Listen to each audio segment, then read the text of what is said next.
Hi, everybody. Oh my goodness. I don't know who's here. This just happened. I'm shocked. Like, I opened YouTube, I saw someone else was live streaming Bryan Kohberger guilty, and I was like, what in the world is going on? And I looked it up, and it's true. He accepted a plea deal, you guys. This literally just happened. I'm going to share. I haven't read the story yet, so I'm in as much shock as all of you. I can't believe it. I'm I don't know if you can tell from my voice, but like I'm like shaking right now. I can't believe it. So I'm going to share my screen, and this is not clickbait. Like, I am not a clickbait person like at all. And here it is. I mean, it's all over if you look it up right now. Hello everybody. Thank you so much for being here at the last second. I'm absolutely shocked. I'm absolutely shocked. This literally just happened. And why don't we go through this first article that, actually, here, let me show you. Once you open Google and you type in Bryan Kohberger, it's all over. Like, it happened half an hour, 40 minutes ago. He accepts a plea deal in the Idaho student murders case. I I can't believe it. I can't believe it. Yep. Yeah, I am so shocked.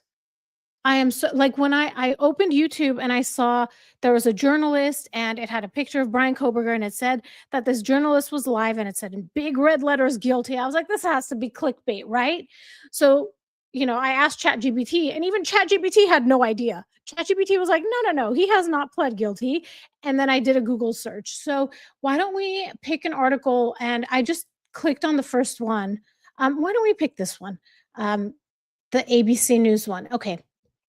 So let's go through it. Let's talk about it. I'm also relieved for the families. Lisa also just found out. I'm in absolute shock. I'm in absolute shock. I do want to say before we begin, you guys, I still want to encourage all of you, instead of super chats and super stickers, to please to the I'm losing my words, you guys. I'm losing my words. The National Domestic Violence Hotline. I don't have the information pulled up here. If someone has access to it from one of my old posts, if you could drop it in the chat. But same thing here. Instead of super chats and super stickers, please donate to the National Domestic Violence Hotline. Steve, we were supposed to watch the trial together. I know. I can't believe it. But you know what? It must be such a relief for the family to not have to go through all of that. And I wonder if this means that none of us are going to see the evidence, right? Because it won't be presented. Lisa says they must have the goods on him and he knew it. Yep. You guys can hear me, right? Yeah, the circle around my face is going. Yeah, Penelope, we on my other channel, I have another channel called Revealing the Crime, and on that channel, we were gearing up to go through the trial together. The jury selection was supposed to be a month from now, July 31st. The trial was supposed to start August 11th. I know. Look who's here. Hi, Resting Dollface. Thank you, Lizzie. I'm just so like flustered right now that I could also be talking into the void and nobody would know. I can't believe it. Hi, an old geezer. Hi, the Awesome Journey Live. Thank you, everyone, for being here. I'm so shocked. Yes, Peekaboo, absolutely. This is best for the family. They don't have to be put through the trial. They don't have to hear all that evidence. I'm sure, Jen J, you're right. The families do deserve answers, and I'm sure there's going to be things communicated to them. I would hope so. So yeah. Oh, Lisa's saying the families are not happy. Oh, so he avoided the death penalty by doing this. Okay. Wow. Thank you, Lizzie. Liz, hit the like button. Yep. Okay, so let's go through the article really quick. So this one was from ABC News. It was just published. Well, this is 3:28 p.m. So that's like 15 minutes ago for me. I don't know. Okay, so it says Bryan Kohberger to plead guilty on all counts. Bryan Kohberger has agreed to plead guilty to all counts in the killings of 4 University of Idaho students, sparing him from the death penalty, according to a letter sent to victims' family members. Kohberger, who was charged with 4 counts of first-degree murder and 1 count of burglary in connection with the 2022 killings of Kaylee Gonsalves, Madison Mogan, Xana Kernodle, and Xana's boyfriend, Ethan Chafin, will be sentenced to 4 consecutive life sentences on the murder counts and the maximum penalty of 10 years on the burglary count. See, what's the burglary count? What did he take? What did he take? I know. I know. Holy Toledo. That's right, Cindy. That's right. Yep. What a monster. Yeah, I know, hide out loud. I am shocked. I am shocked. Puro, I hope I pronounced your name right, says, let's hope the deal includes disclosure. I hope so. I mean, this is new here. Burglary count. What burglary count? Life without parole can be worse. I mean, he'll never leave jail. 4 consecutive life sentences. Yep, I hope so too, Resting Dollface. I hope they get broken, maybe that's it, but did he take something? Like, you know how serial killers, they take Resting Dollface, you and I are on the same wavelength. Did he take trophies? What did he take? Yeah. I'm streaming Peekaboo on both channels. Yes, I am. I was like, if I'm not gonna get you on one, I'm gonna get you on the other. So I do have another channel revealing the crime, so I'm streaming on both. I've never done that before, so, yeah. Yeah, DP says, "First Richard Allen of the Delphi murders, now this idiot. He'll never see the light of day." Yeah, he won't get out. Yep, it would have to be that he took something. Um, don't plea deals have conditions, full disclosure. You guys, I wonder if there's gonna be a new Dateline episode this week to talk about it. Like, I can't imagine that, um there won't be updates on this, and hopefully Dateline or whatever official journalist will have more information. That's great. Hide Out Loud sound. Hide Out Loud says, "This is great customer service." Yeah, I'm making sure if you don't see me on revealing the narc, you see me on revealing the crime. Yeah, yeah. Oh, you only see half the chat. Oh, so that's what happens when I stream on both. Oh, apologies for that. I'll try to highlight as many comments as I can so people don't get lost. Okay, let's continue with the article. It says he will waive all right to appeal, the agreement said. Prosecutors anticipate sentencing to take place in late July as long as Kohberger enters the guilty plea as expected at a change of plea hearing that's scheduled for Wednesday, according to the letter received by the family of one of the victims. Sounds like we might have something to stream on Wednesday, doesn't it? I'm going to try to figure out what time that is. Pamela says, "Could burglary be just breaking into the house?" It could be, um, it could be. I don't know. I feel like maybe he took something, um, like a trophy. Yeah. Julie says, "Does this mean he won't have to tell the families why he did it?" I'm assuming there's gonna be some information that's provided to the family. I hope so. Lisa says, "I think they went for this because when the judge denied using a third-party culprit and the continuance was denied, Ann Taylor knew it was hopeless." Yeah. Yeah, and we just, on my Revealing the Crime channel, we just went through that. So, his professors must be reeling. Yeah. Steve thinks that it must have been a trophy. Poirot says it must be bittersweet for the families. They avoid the trials, that's true. And I mean, can you imagine for the families to just sit there and I mean, trials are not they're not for the faint of heart, right? They're going to go into all the grisly details of what happened. Um, and at least there's no right to appeal, which means the family is not waiting, every 5 years. Oh, is he gonna file for an appeal? So yeah. Pamela says there's no answer to why. I mean, it was senseless. It was senseless. Yep. He studied this in college. Yep. He did. He was in graduate school for it. He will never be released, Truffle says. Yep. Let's continue with the article. It says prosecutors anticipate. Oh, wait, I read that already. Okay, the plea comes just 4 weeks before the trial was set to begin. Jury selection was set to start on August 4. Oh, I got that date. I thought it was July 31st. Maybe they changed it. And oh yeah, because the trial was supposed to start August 11, so it looks like it was shifted a week out to August 18. It says prosecutors said in the letter to families that the state was approached last week by Kohberger's defense team asking to be presented with an offer last week, which was when wait, it was 2 weeks ago that they had that hearing, right, everybody?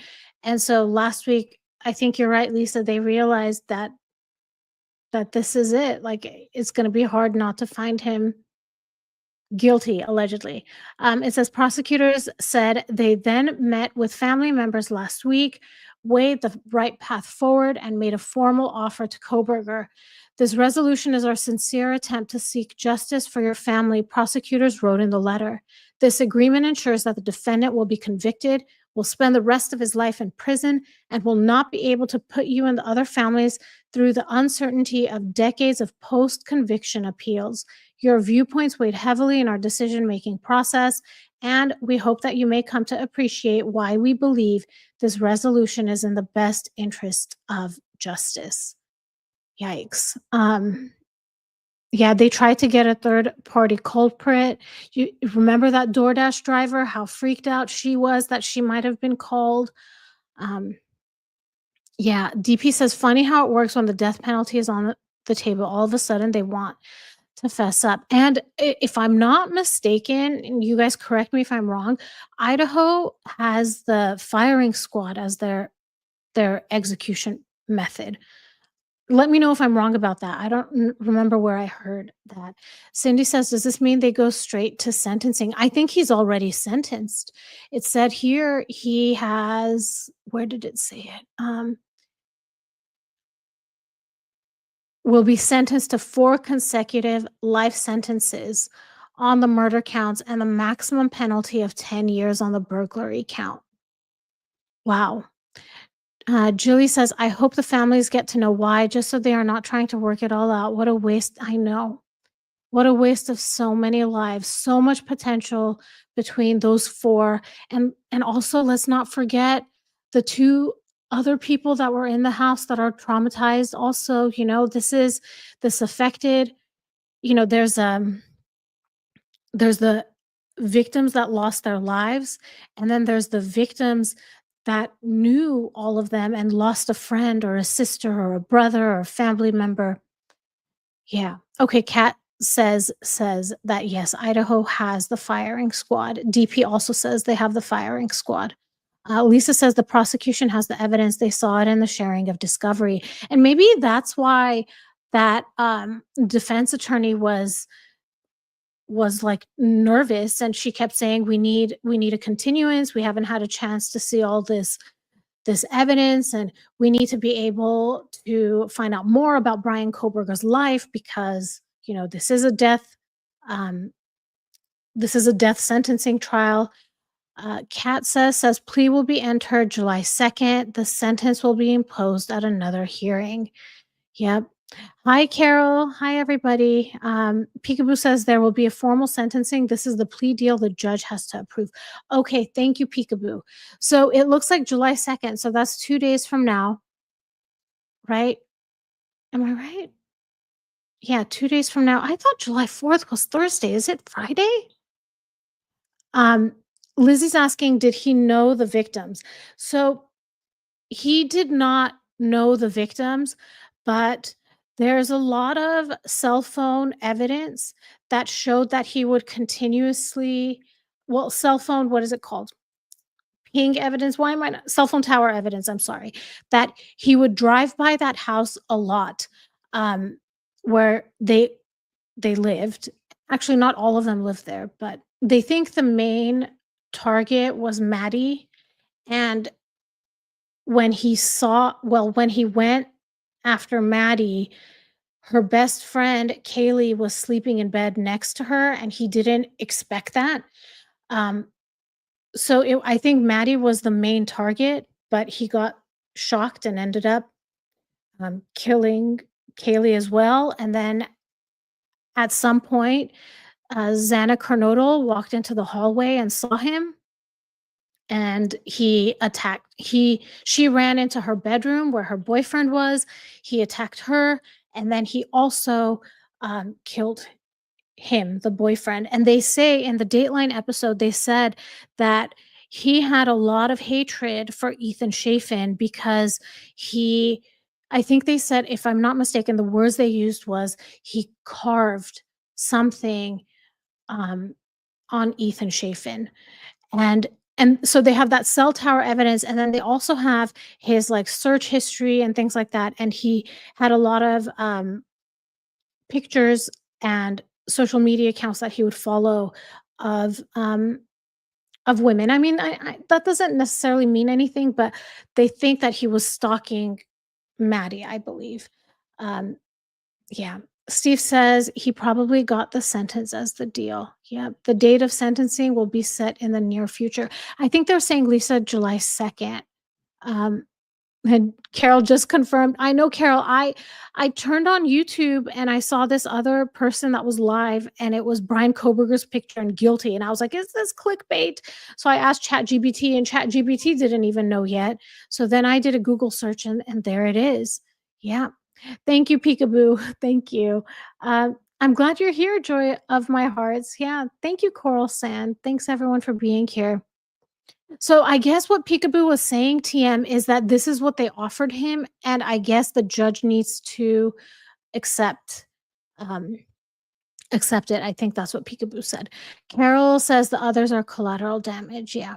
Kelly says he was a stalker who tried to commit the perfect crime. Yep. And he dropped his knife sheath. And thanks to genetic genealogy and DNA that was found on the knife sheath, it led to Bryan Kohberger.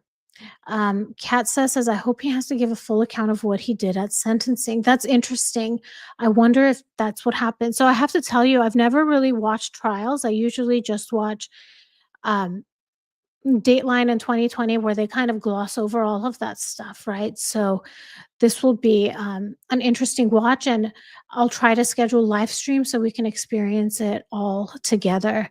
Yep, he panicked, saw witnesses, and took them all out. Yeah, yeah.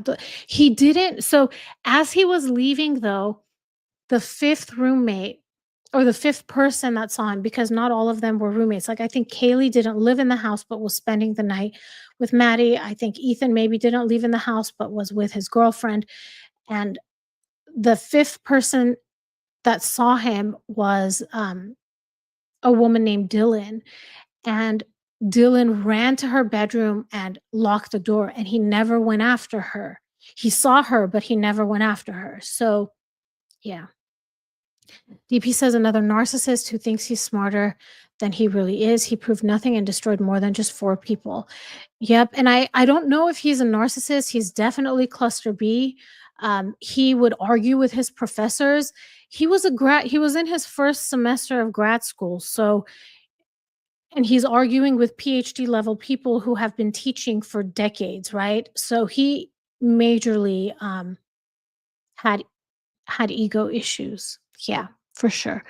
Jilly says how sad he had no problems with killing 4 people, but cries like a baby at the thought of facing death. Disgusting. Yeah, I know. I know. And actually, Jilly, it's interesting that you mentioned that, because one of the things I've been researching, according to that Dateline episode, when they looked at his search history, Bryan Kohberger's search history on his phone, one of the professors that he argued with that taught at Washington State University, which I think that was the name of the school, he looked up one of her published papers, and that published paper was about Ted Bundy and, I forget the word that it was, but how serial killers basically dehumanize their victims. So he literally looked up that article very soon, very close to the murders.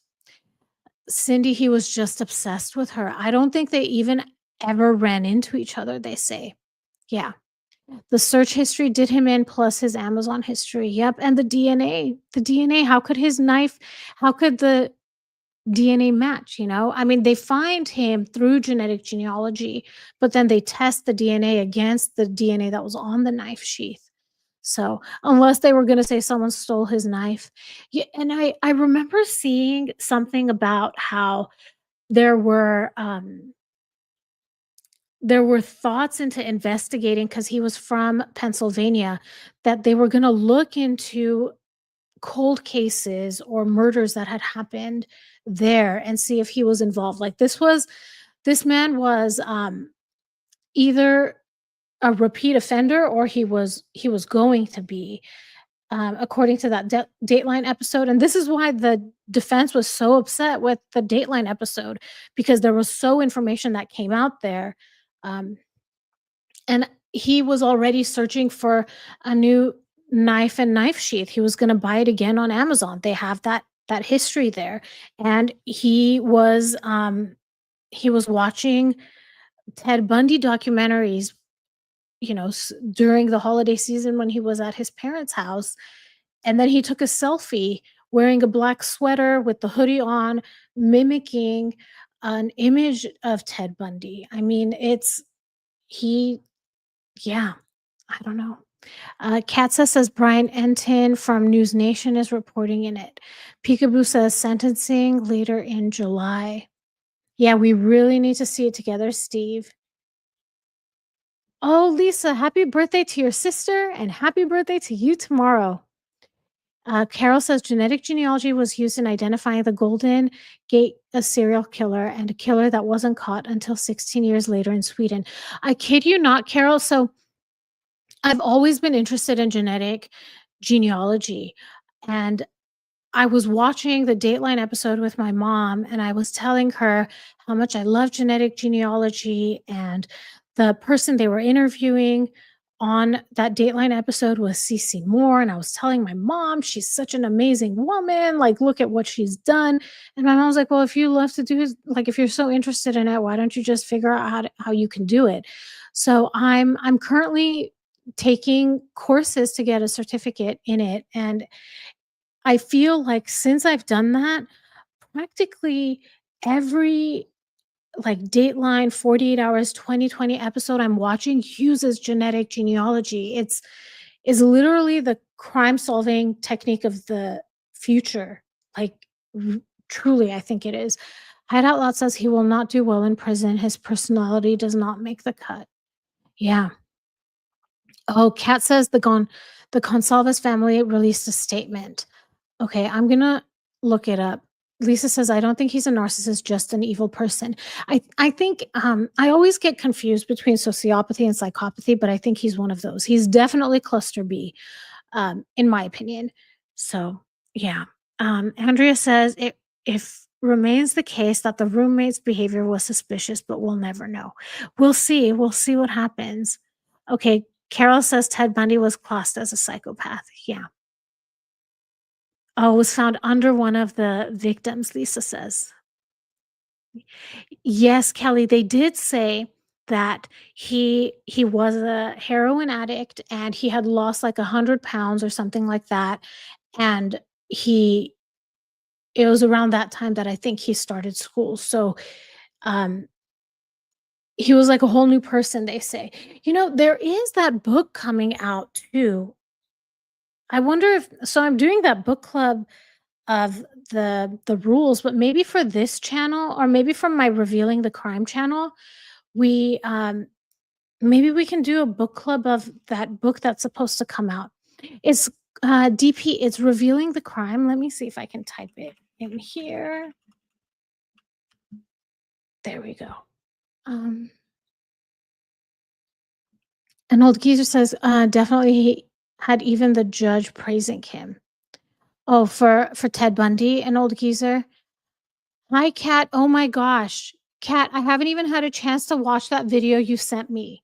And then this news breaks. Like, I was turning on YouTube to watch that video you sent me, and I saw that someone was live and it had Brian Kohberger's face and guilty. And so here we are. It's wild. Um, you were fighting with Amazon. I hope things worked out, Lisa. I know, Kat says it's so interesting. It's absolutely so there's so much you can do with it. An old geezer says, "How does anyone think they can get away with all these DNA and forensics they have?" See, that the thing with genetic genealogy, though, what they always try to come back with is probable cause. Like, you know, um, usually I forget exactly what the argument is, but basically you're going on a fishing expedition when you do genetic genealogy. You don't have any you only go to it when you don't have a clear suspect. You go to it when you have no idea who did it, and that helps narrow it down. And the defense usually fights it, and it seems that the defense usually loses the argument. Um, he avoids the death penalty by taking the plea deal, Zephyr says. Carol says a lot of cold case units are going through genetic testing. It is now technology that has caught up. It's amazing. It's amazing. And when I signed up to do the genetic genealogy course, I was talking to, because it's a trade school, so I was talking to the owner of it, and I was asking her, what kind of career aspect, like what is there out there? And she was saying that one of her students had was working like a contractor type position with the United States government because there are apparently 200,000 unmarked military graves in the United States. So they're trying to bring those families together. And it's just like, wow, to be able to do that for those families, and 200,000, that's so many. That's so many. Yeah. Angela says, "My daughter was a grad student when this happened. Her dad and I went over to fortify every entrance into her apartment." Wow, Angela. Wow. Wow. Peekaboo says, "Yes, book club." And actually, Angela, the reason that I think the FBI ended up approving doing the genetic genealogy was exactly that this was someone who posed a danger to society. Like they needed to, it was urgent. Kelly says, "And my husband wonders if his father was complicit." It seems like, um, and peekaboo, yes, when I typed it in, it it showed up on both channels. Um, I remember that the family, they were like whispering or something to each other, allegedly. I think in the Dateline episode, this is what they were saying, that there were conversations happening. Um, did he do it? Could he have done it? Like there was, his family was, I don't know. You wouldn't think that of your family member, right? Unless you get really weird vibes from them. Carol says, "This isn't a reflection of an investigation performed by the investigators. The good ones save the evidence." Okay, a lot of people love the book club. Andrea says he managed to get out of his heroin addiction and get into his studies. So many lives ruined, including his own. Yeah. Julie says DNA is the best breakthrough the world has had. How are his family coping with it all? I can't imagine being his family. What a nightmare. Julie, the other day when we were going through that hearing, when we were watching the hearing, the wild thing was there weren't that many people seated behind the prosecution, but there were a lot of people behind the defense. And one wonders, was that his family there to support? So Jonana says, "I always thought he had guilty all over his face when he was pulled over." Yep. YouTube user says it is reported the families of the victims were not consulted and not happy. That, so I don't know if that's true. According to this article, it says they said in a letter to the families. Okay, so they didn't ask them. They told them. The prosecutors said in the letter to the families that the state was approached. Yeah.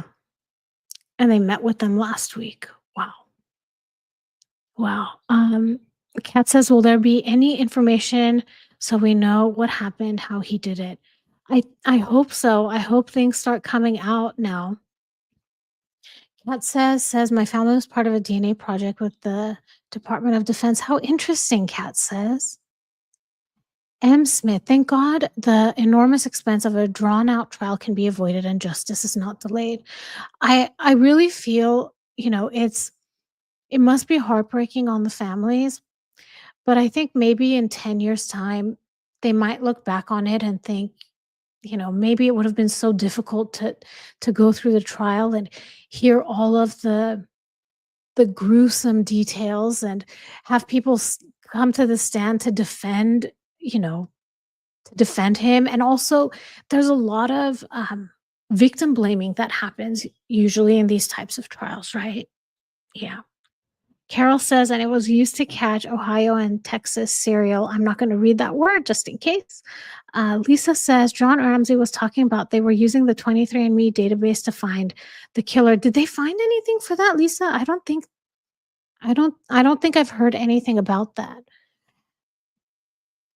Katza says Department of Defense used DNA to ID my great uncle who was Oh wow, Kat says. Well, I'm sorry for your loss and for your great uncle who fought in Vietnam, and I'm glad that there's resolution to that. Wow. Steve says the rules was a book, a good subject to discuss. Yeah, my goal in going through the rules is trying to figure out like which one of these did Megan use. So that's my goal with that one. The real Gigi says his sister even says she thought he might have done it. Yes, yes, exactly. Yay, book club, joy of my heart says. Carol says Maryland and Montana passed legislation for genetic genealogy to be used in investigations. I love it. Oh, thank you. Thank you, JB. I try. I try. Luckily, my chats don't get too big, so I'm able to stay caught up. Um, yeah. I wonder if he will write a book. I mean, OJ did. Sorry, that wasn't really funny. OJ was incredibly arrogant and yeah, I wouldn't even want to know the inner workings of this guy's mind. Yep, Del Plummer, the world gets sicker every day. Yep. Lisa says it's the prosecution's discretion to offer this deal. Yep. Carol says Green River case prosecution asked all the families if they were okay with a plea deal if they could find bodies in exchange for life in prison. How awful. Um, YouTube user says that the Consalves, I always wonder if I'm pronouncing it correctly because that's how they pronounce it in the the news when I watch it, but it says it's true. We are beyond furious at the state of Idaho. They have failed us. Please give us some time. This was very unexpected. Wow. Wow. Okay, why don't I see if I can find something about that? Um, let me see. Sorry if my typing is too loud. Okay, here we go.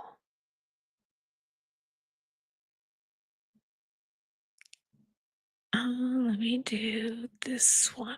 No, this one. No, this one. No. Which one is it? Not this one. Not this one. Sorry. Here we go. This one, the last one, of course. Okay, so it says the family reacts. Kaylee was 21. Wow. It says, following Bryan Kohberger's acceptance of a plea deal, the family of one of the victims has reacted angrily. News Nation sources can confirm the prosecution has proposed dropping the death penalty in exchange for Kohberger pleading guilty to committing the murders and to a burglary charge. Among the four victims was Kaylee Consalves, who was 21. It's so sad. In a statement on Facebook minutes after news broke of the deal, the Consalves family page wrote, "It's true. We are beyond furious at the state of Idaho. They have failed us. Please give us some time." Yeah, just as you said, YouTube user. That's exactly what they said. Wow. Let's see. Is there anything else here? No other information really here. Dude, Idaho's having a rough week. Um, Hideout Loud said, I thought his mother was giving him ill advice. Yeah, I don't know. And YouTube user completed what the their family page said. Lisa says a person confessed on his deathbed. So was it a real confession? We'll never know. Yeah, I don't know. Um,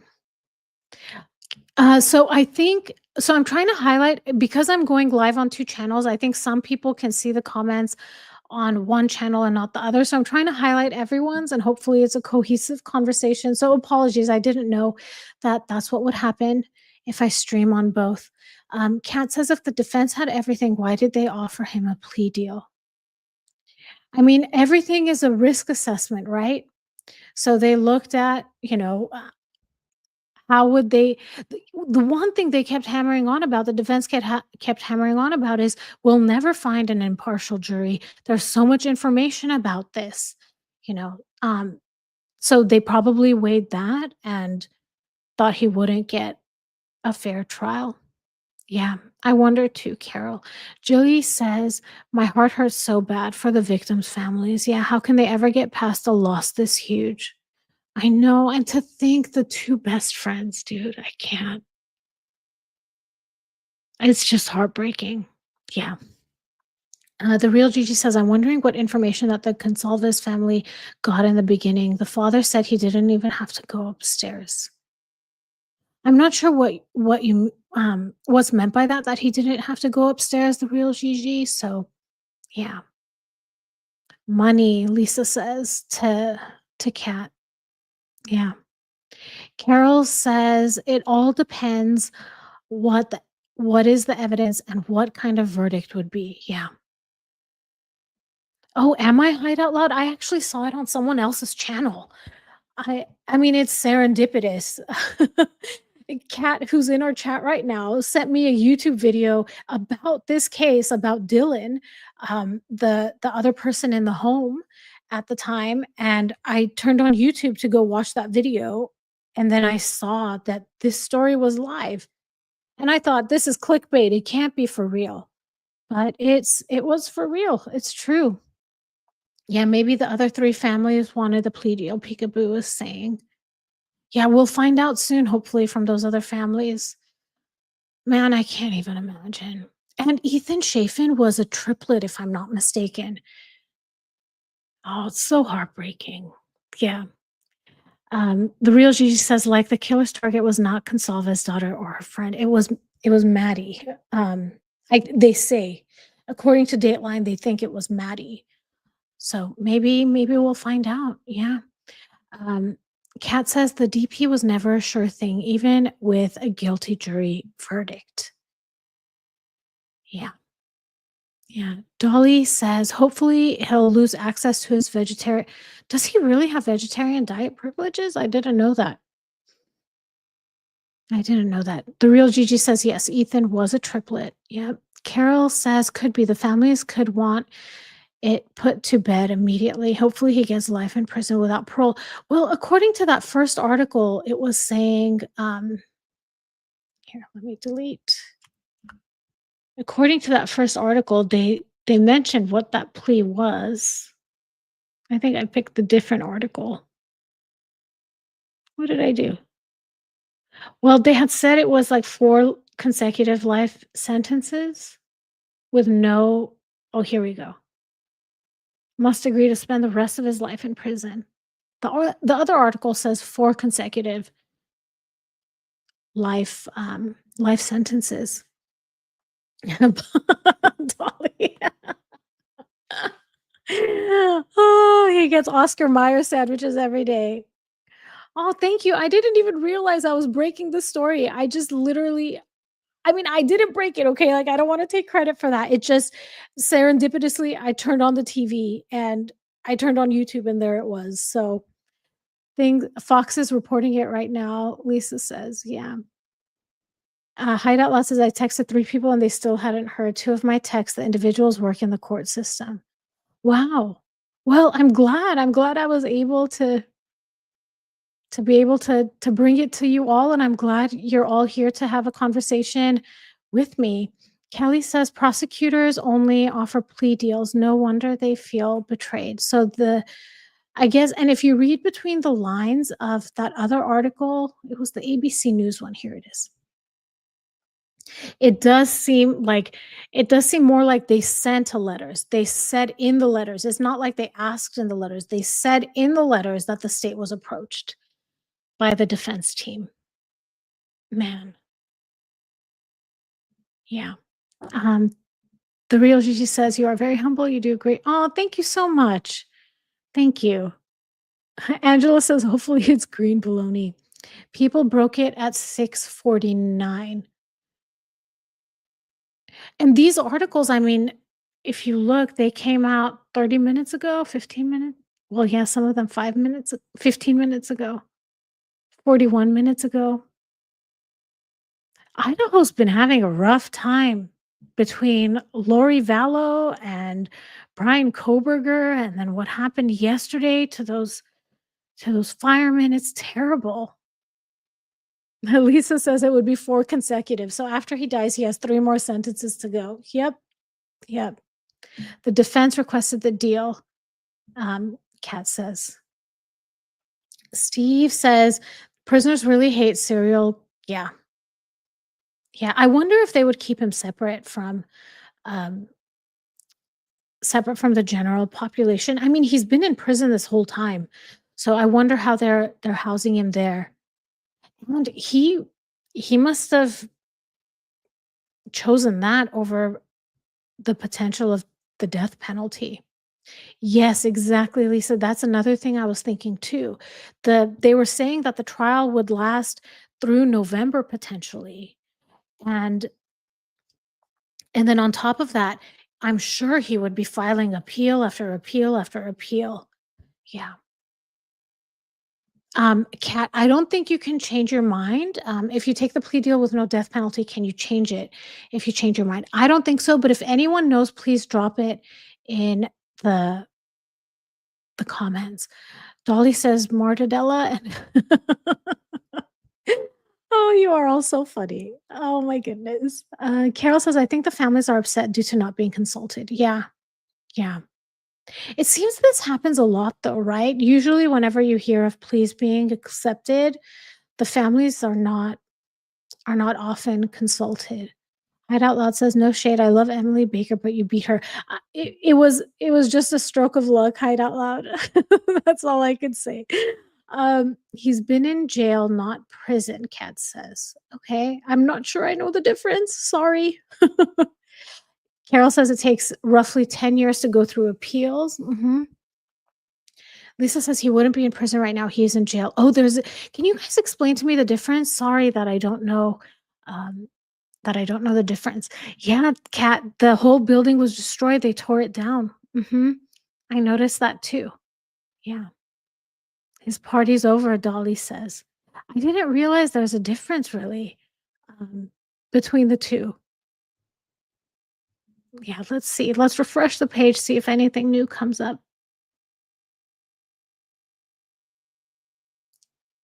Yeah, there's just, it's all the same stuff, it looks like. Yikes, you guys, yikes. Peekaboo says, "I think you can go back on your plea, but then the trial would have to go on and people would know he took a plea first." Oh, in prison, you're guilty. Okay. Zephyr says, "Prison is the big boy house, jail is county, a bit more of a cakewalk." Interesting. I had no idea. I had no idea about that. Lisa says he will have no right to appeal with this plea. Yeah, and honestly, he shouldn't. Like, no, there shouldn't be any opportunity for him to walk this back, right? Like the family has been through a terrible time and a roller coaster, and they don't need this looming over their head, wondering, is Bryan Kohberger going to wake up one day and say, "I changed my mind"? Um, Hi, sunflowers. So, Joy, I think I can't remember why. I think they collected all the evidence they could. Why don't we do a Google search? The house was 1122 King Road. Why demolished? Let's see. And let me share my screen so you all can see. Okay, it says, it was demolished primarily because it served as a constant painful reminder of the tragic murders of 4 the University of Idaho students. The university decided to demolish the house after receiving the property from the owner, aiming to facilitate healing within the community and remove a grim reminder of the crime. Yeah. So I guess the homeowner turned it over to the university. Yeah, it says the university stated demolishing the house was a step towards healing for the community. I mean, can you imagine walking or driving by that house? Um, Family concerns. While the university emphasized healing, some family members of the victims expressed concerns about the demolition, particularly before a trial date was set. Yeah, let's see. Let's see what this article says. Um, it's a daily reminder of what happened here. The executive director of communications for the University of Idaho said removing the house is helpful for the healing process. It will be turned back to green space for the moment, and then decisions can be made down the line what to do with the ground. So the university's art that's interesting that the university's art and architecture program are working on concepts. That's a good way. That's another way to heal, right? Having the university itself involved in the design, maybe to honor the victims. Yeah. It was demolished during winter break, so it doesn't disrupt the students who live there. Let's see. FBI accessed the King Road house to gather more data in late October and early November. Scans taken of the property could help the FBI create visuals that could be used in the trial. The defense team representing Kohberger will be getting 2 days to access the house to help prepare for the case. Yeah, there it is. Let's see. How behind am I in the chat? Um, Once the plea has been approved, they will transport him to prison. Kat says jail is for short-term confinement, prison is for long-term confinement. Okay, Dolly says you're still treated as innocent in jail. Jail is for people awaiting trials. You have all taught me so much today. Um, oh, but TM says that they've heard county jail is much worse than prison. Yeah, the parents were not happy, Kat says. Carol says they did that in Ariel Castro, who held those 3 women hostages. Oh my gosh, that was such a horrible case too. Oh my goodness. Yeah. Lisa says that's what happened with the Nicole Brown Simpson house. It was torn down and the city changed the residential address. I mean, look, like right off the top of my head, I knew 1122 King Road. I knew the address memorized. You know who else's address I know memorized? Um, oh my gosh, why am I drawing a blank? From the Karen Reed trace, Brian Albert. I forgot it actually, but I had known that address too because when we were live streaming that trial, we were doing Google searches and looking up the Zillow information. Yeah. Thanks for being here, Jonana. Yes, Wendy. So it seems that the parents, let me see if I can pull it up again. It seems that the parents were pretty much told about the plea deal and not really asked. So um, it says here, they said in the letter to the families that the state was approached last week by Kohberger's defense team. And yeah, it seems like they didn't have maybe much say. Kelly says, if the judge accepts, it's rare to change it. Yeah. Oh, Wendy, also, I should mention that one of the victims' families, Kaylee Consalves's families, released a statement on their Facebook page. And why don't I go back to that one? What did I say? Victim families. And here, they released a statement and they said, it's true. We are beyond furious at the state of Idaho. They have failed us. Please give us some time. This was very unexpected. We appreciate all your love and support. Yeah. Oh, yeah. Wendy says, so he avoided the death penalty. So he values life. What a piece of garbage. Very well said. Yeah. Carol says they also demolished John Wayne Gacy's house. Yikes, I didn't know that. Oh, thank you, Steve.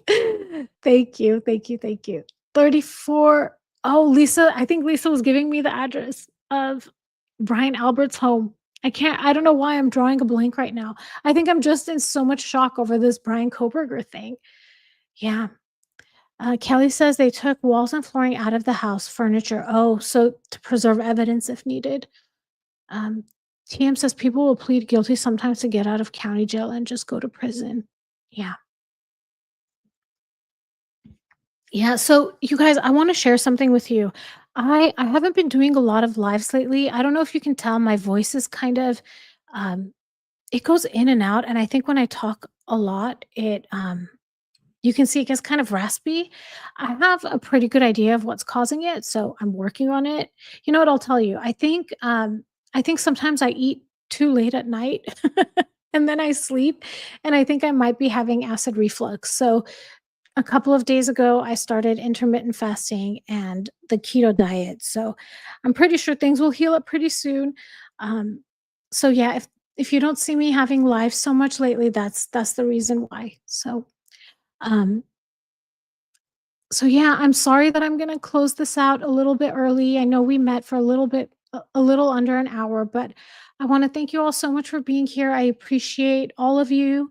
Um, Oh, Abertoso, I haven't chatted with you in forever. And I'm about to end the live.